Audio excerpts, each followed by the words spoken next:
So we've done a whole lot of talking about stress, and now what we're going to do is manipulate those stress values that we've found, and we can do that with stress transformation. We have two methods that we're going to discuss for transformation. The first one is equations, and the second one is Moore's circle. First, let's talk about our stress element. Remember, a stress element is one tiny little element that's taken out of an entire system to show 1 point state of stress. So think of it similar to, we're looking at a cross section, we want to find the stress at A. That 1 point A is our stress element that we're looking at. In the real world, the stress element will be 3D. I'm not that good at drawing 3D, but also we can look at things uniplanar. So I'm just going to stick with one plane here for my stress element. Positive sign convention for the stress element. Let's say that we're looking at an XY stress element is counterclockwise on the X facing surface. This surface right here is facing the X direction. So it's the X facing surface. And it has a counterclockwise shear couple. And my normal force is going to be positive, sigma x tau xy. Then for my y direction, I need to have an equal and opposite shear. So we need to be acting clockwise here so that my element is rotationally in equilibrium, as well as summing for forces in the x direction. And then my normal stress in the y direction will be positive in tension. So this element right here is what I would call a positive stress element. All of my normal forces are in tension, and the X facing shear couple is counterclockwise. As always in this class, if we are rotating an element, positive rotation will be counterclockwise. You may ask yourself why we need to transform a stress element. Well, wood grain doesn't always act on a primary axis, right? And the grain in the wood is going to be weaker than any other part of the wood. We also could have welds that are not acting on a primary axis, or a lap joint that we need to solve for the connector strength for. All these things are acting off of a primary axis, so we would need to find the shear strength in those inclined places. So let's say we have our little stress element here and we decide to rotate it. We're going to end up with this green stress element that has a new state of stress that we can label with sigma x prime, sigma y prime, and tau x prime y prime.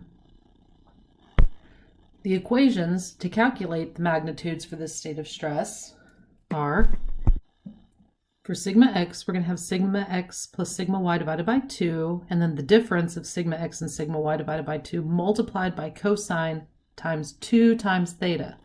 And then we have the shear times sine 2 times theta. Y is going to look very similar with just sign changes. Another way to get the y prime value is to plug in theta plus 90 degrees, because the x and y axis are 90 degrees opposite of one, or different from one another. To calculate the transformed shear stress, we have negative the difference of x and y divided by 2 times sine 2 theta plus the shear stress times cosine of 2 theta. At some point, we can rotate this element to where the shear stress equals 0. When shear stress is equal to 0, the normal stress will be at a maximum, and we call this the principal state of stress. The principal state of stress, you see in my element here, will have an angle that we represent as theta p, and we can calculate 2 theta p, or theta p, with tangent 2 theta p is equal to 2 times the shear stress divided by the difference of x and y. We can also calculate the magnitudes of our principal stresses, and we represent those with a subscript 1 and subscript 2 for 2 dimensions. There is a third principal that acts in the third dimension. And to get principal stress 1, we add together these two components. So sigma 1, and then we subtract the two components to get sigma 2. Always. So this is one of the few times in this class that I can say we always do it this way. Similarly, I can rotate this enough that I reach a maximum in-plane shear stress. We have to specify that it is in plane because we do have 3 planes, so there is an absolute maximum shear stress that does occur. But looking at this one plane, we have a maximum in-plane shear stress and its orientation angle. Now hopefully these first 2 equations for the average normal stress and the maximum in-plane shear stress look familiar. They're the 2 components for the principal stress. Maximum in-plane shear stress does not exist without the average normal stress.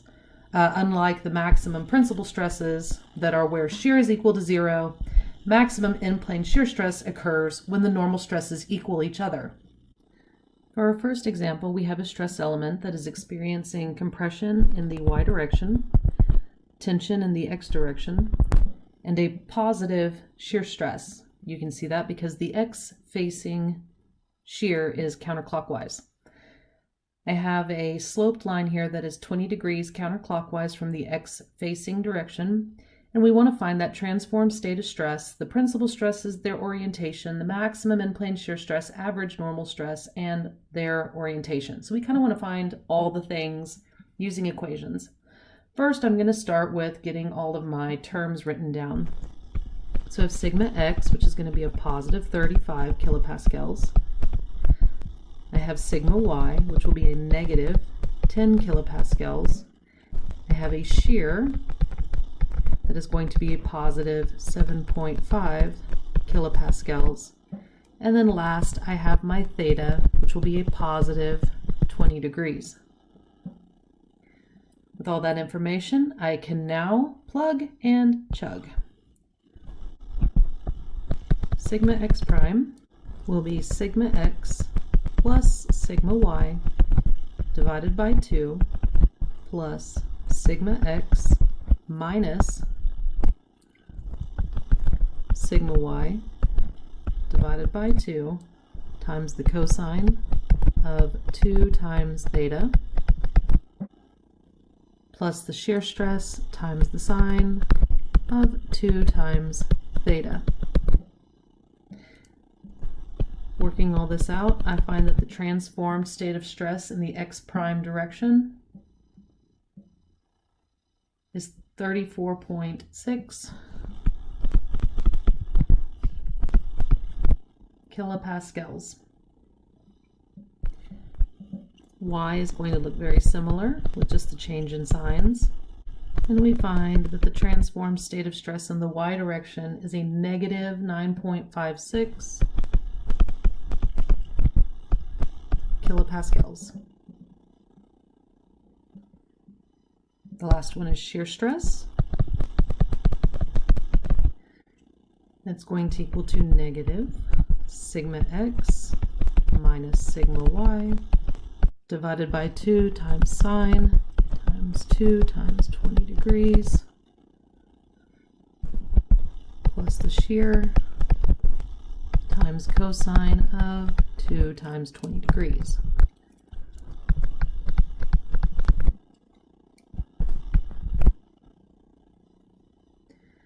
And that gives me a value of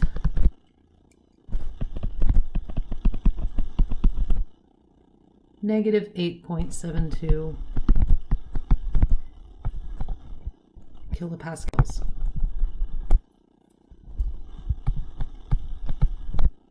Next is finding my principal state of stress. So that'll be the average of the stress plus or minus sigma x minus sigma y divided by 2 quantity squared plus the shear stress squared, square root of the sum of the squares. That'll give us a sigma 1 value of 36.2 kilopascals and a second principal stress of negative 11.2 kilopascals.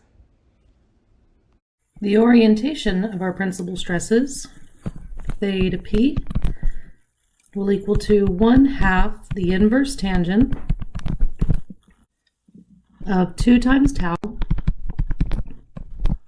divided by sigma x minus sigma y. And we have the orientation at 9.22 degrees. To solve for our maximum in-plane shear, sigma x minus sigma y divided by 2, quantity squared plus tau xy squared. Square root of the sum of the squares gives us a maximum in-plane shear stress of 23.72 kilopascals. Our average shear stress will be sigma x plus sigma y divided by 2, which gives us a value of 12.5 kilopascals, and that orientation is going to be 1/2 the inverse tangent of sigma y minus sigma x divided by 2 times tau xy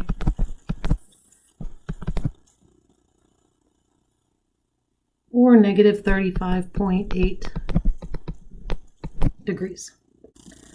If I were to draw out these states of stress on elements, they would look something a little like this.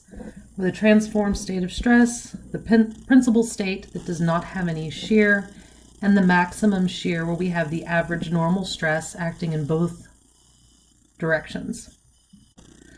Let's say this time I'm given a cylindrical thin-walled pressure vessel with an internal pressure of 80 ksi, radius of 2 feet, and a wall thickness of 1/8 of an inch.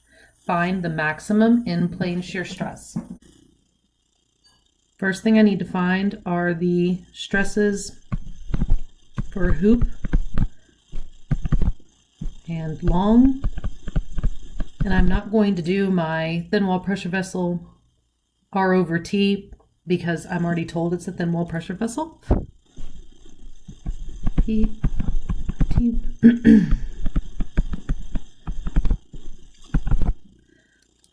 Our hoop stress is going to be 80 ksi times 2 feet all over 1/8 of an inch, and we'll need to do our conversion.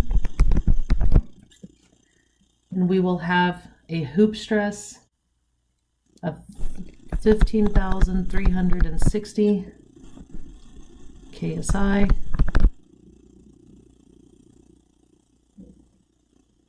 And our longitudinal stress will be half that at 7,680 ksi. Now, when we first introduced thin wall pressure vessels, we also had hoop and long represented as sigma 1 and sigma 2.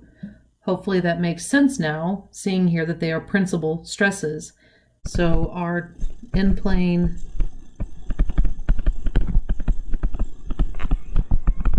work will look like this. That's going to give us a maximum in-plane shear stress of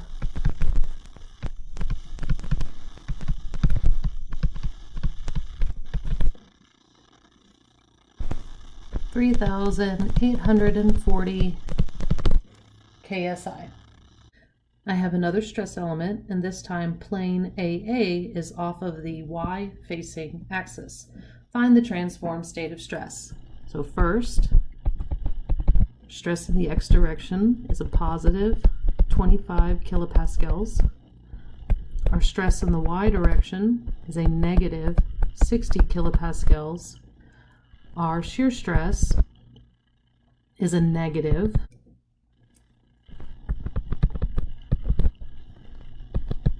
30 kilopascals, and our rotational angle theta for the equation is going to be positive 70 degrees. Where is that coming from? Up here. So I need that theta that the x facing side needs to rotate to get to that AA. and that's going to be 70 degrees if this is a right angle, and we already have 20 degrees in the bottom right hand corner. Plugging into our equations, sigma x prime is equal to sigma x plus sigma y divided by 2 plus sigma x minus sigma y divided by 2 times the cosine of 2 times theta plus shear times the sine of 2 times theta.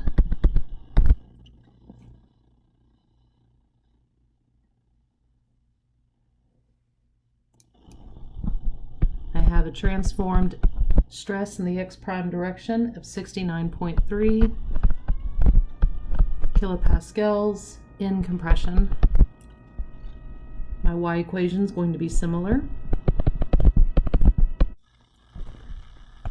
So sigma y prime will then equal 34.3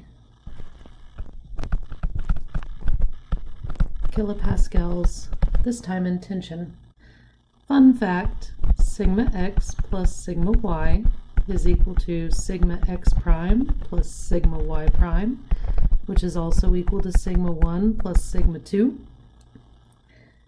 So if we have 25 plus a negative 60, it should then equal negative 69.3 plus 34.3.